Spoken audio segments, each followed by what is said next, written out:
There I was, standing on the worn porch of my grandfather's old cabin, sipping coffee from a chipped mug, when the red and blue lights suddenly pierced through the stillness of the valley. My heart sank for a moment, not out of guilt but disbelief. The cabin had stood here since 1943, built with my grandfather's calloused hands, a symbol of grit and freedom. Yet here came the sheriff's cruiser, tires crunching on gravel, because someone with too much time and too little kindness had decided I didn't belong on my own land.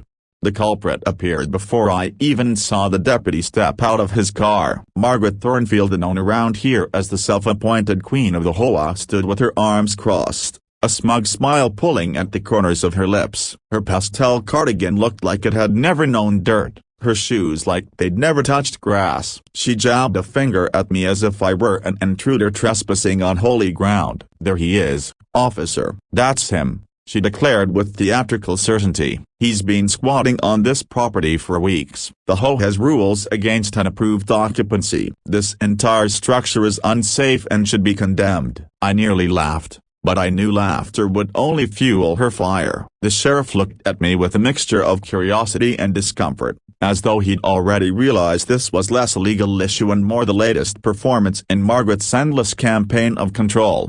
"Sir," the deputy began carefully, "can I get your name and your business here?" I set my coffee cup down, the steam curling in the cool mountain air, and straightened my shoulders. "My name is Daniel Carter," I said calmly, "and my business here is simple. This cabin is mine. Always has been." Margaret scoffed, shaking her head so vigorously that her pearl earrings rattled. "Don't believe him. This valley belongs to the Pine Ridge Homeowners Association. We don't allow vagrants and drifters just pitching camp wherever they please." "He's lying to you. I've got the bylaws right here." She fumbled in her designer tote and pulled out a thick binder, waving it like scripture. That's when the moment I'd been dreading finally came, because this wasn't just about a cabin. Margaret's kind of arrogance always runs deeper. She wanted control over everything, everyone, and every inch of ground that gave her the illusion of power. I reached slowly into my jacket pocket, pulling out an old leather folder. It had belonged to my grandfather,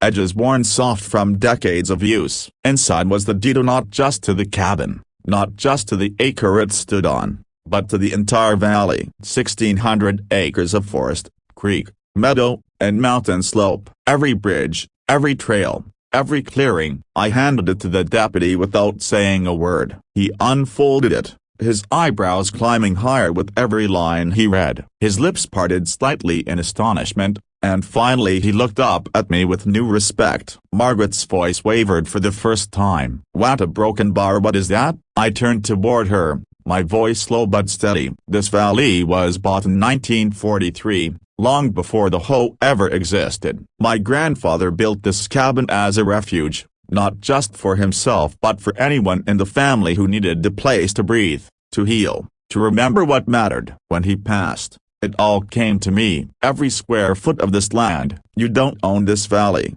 Margaret." "I do." For the first time since I'd met her, the mask slipped. Her smugness melted into something more of fear, maybe, or shame. The deputy closed the folder, handed it back, and looked at her sternly. "Ma'am," he said, "it appears Mr. Carter isn't trespassing. He's standing on property that's legally his. All of it, including, I might add, the road you drove on to get here." The silence that followed was thick. The birds in the trees seemed louder, the creek's bubbling seemed sharper. Margaret's face flushed crimson as she realized not only had she lost, but she'd humiliated herself in front of the very authority she'd tried to weaponize.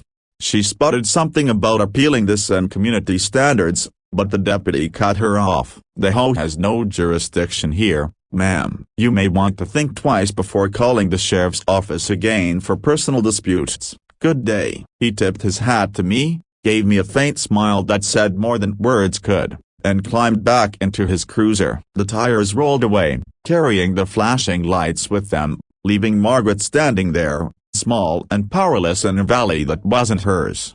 She finally turned, muttering under her breath, and marched back toward her car parked at the trailhead. I stood on the porch, the weight of my grandfather's legacy heavy in my chest, and watched her retreat. For the first time in weeks, I felt the valley breathe easy again. As the echo of her footsteps faded, I thought about the irony of it all. Margaret believed power came from rules and control, from bending people beneath the weight of her binder full of regulations. But my grandfather had taught me a different lesson. True ownership isn't about control, it's about stewardship. This valley wasn't mine to fence off and hoard. It was mine to protect, to honor, to preserve for the generations who would come after me. The cabin creaked in the breeze, the scent of pine needles filled the air, and I felt my grandfather's presence beside me, proud and unshaken. Margaret's HOA empire might dominate cul-de-sacs and manicured lawns, but here, in this wild stretch of land,